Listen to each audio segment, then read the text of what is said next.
Our next presenter is Mr. Darren Plum to talk about the importance of data.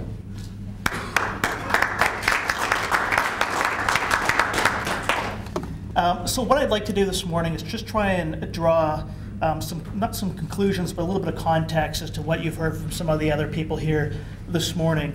And we've heard from Chris Henwood. He was talking about what do the dealers need. We've heard a little bit about what the manufacturers want to deliver. We've heard about a little bit about the information that Stats can provide, what some of the capabilities of the data are that COPA is putting together.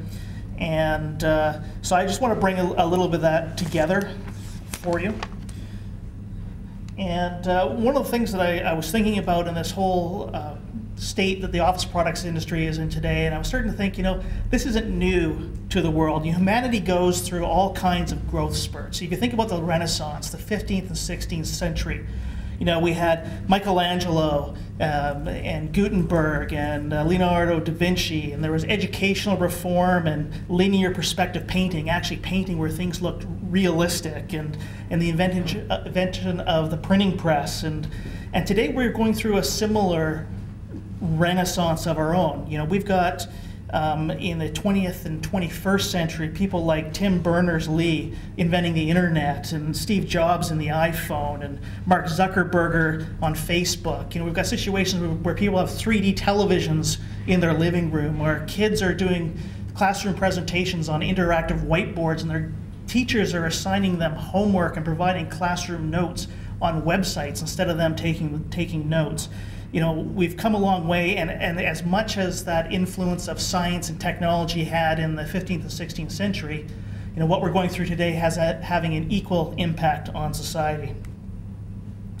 So, with all this change going on, we're all sitting in our offices talking about strategic planning and talking about industry trends, and so many of the things that are being kicked around are things like the paperless office. Rael talked a little bit about that today, or we joked about that a little bit earlier today.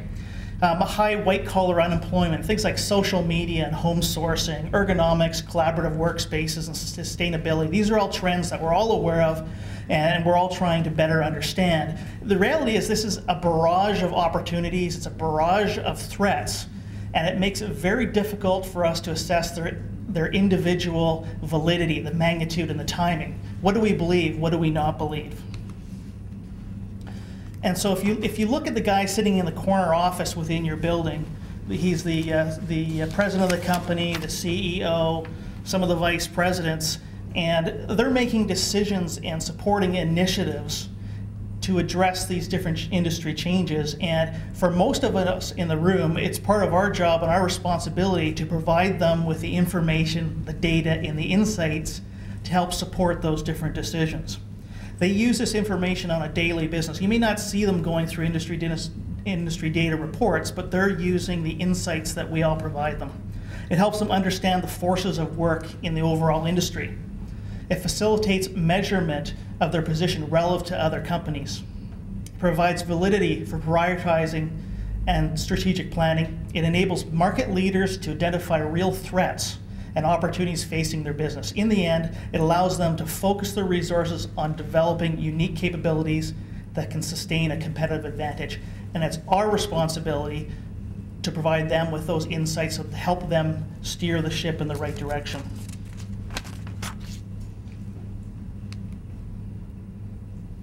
We heard Rael talk a little bit about some of the sobering downstream consequences in industry trends. We look at paper, and give you an example of one of the interesting or scary facts about paper is if you're an office products dealer and you look at your sales reports, you're probably going to find about 25% of your business is ink, toner, and paper.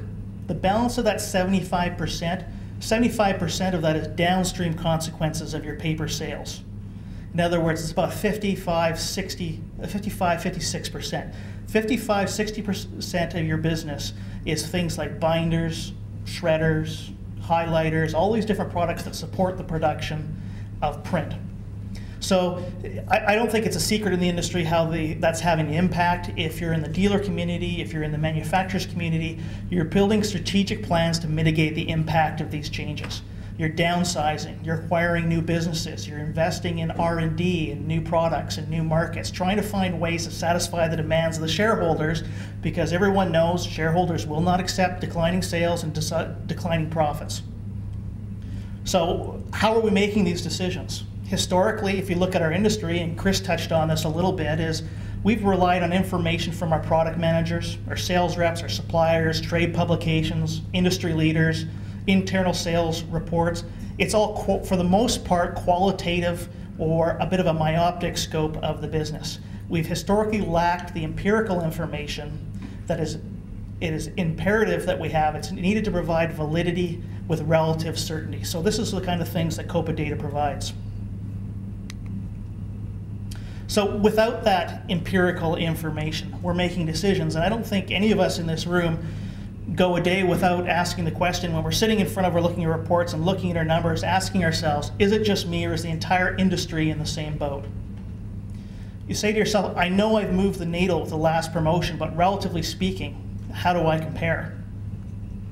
You have plans to adapt, but you're not even certain as to how fast you need to adapt and what the magnitude of the adaptation needs to be in order to backfill that hole that has been dug by some of the changes in the industry. And maybe you're investing in new areas. They're new to you, but not new to the members of COPA as a whole. So you don't have the history to understand what the potential is, the opportunity is, the time it's going to take to develop it. So how do you set expectations for your teams? You know, the successful businesses today, they identify the change and they correctly predict the timing, velocity, and magnitude of that change. And without analytics and empirical data, it's very difficult to provide that degree of certainty for all of that.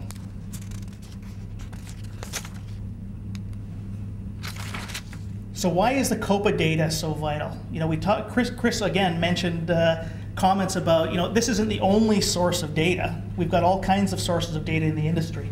But one of the wonderful things about the COPA data, what it does for us, is it's an unbiased reality check. It's not information that comes from a vendor, your own sales staff, people in your finance team. It is purely numbers and it's unbiased.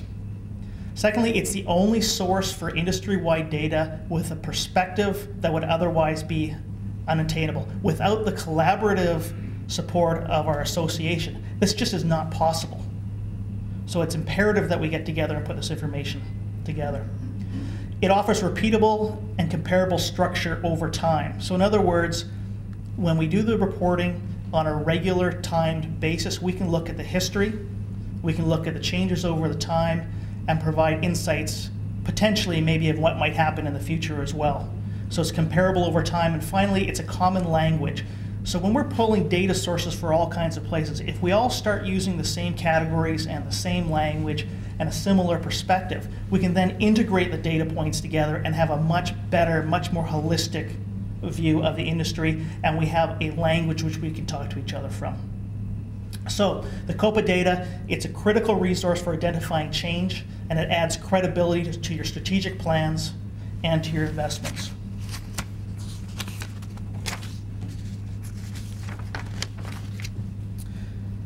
And the last slide here, I just want to pose this question to the group, not expecting a response to it, but really, how could you possibly use the data? What benefit is to you in the room? What benefit is the data to your colleagues? Everyone will use the data in slightly different ways. Some people use it for goal setting, for merchandising and product managers. Some will use it for contingency planning for declining categories. Justifying geographic sales expansion, because the data isn't just holistic Canada data, there are regional variations as well. Identifying correlations between product categories, validating consumer trends, removing internal data biases, allocating R&D budgets, measuring relative success. I could probably fill up 16 pages of information of all the different ways this data can be used. So just as a final thought, I want you guys to think about, if you had the data in your hand, how would you use it? How would it make your jobs easier? How would you be more productive, more effective? How would your business be more profitable? And how would the industry be healthier overall? Just a few things to think about. Thank you. Thanks, Aaron.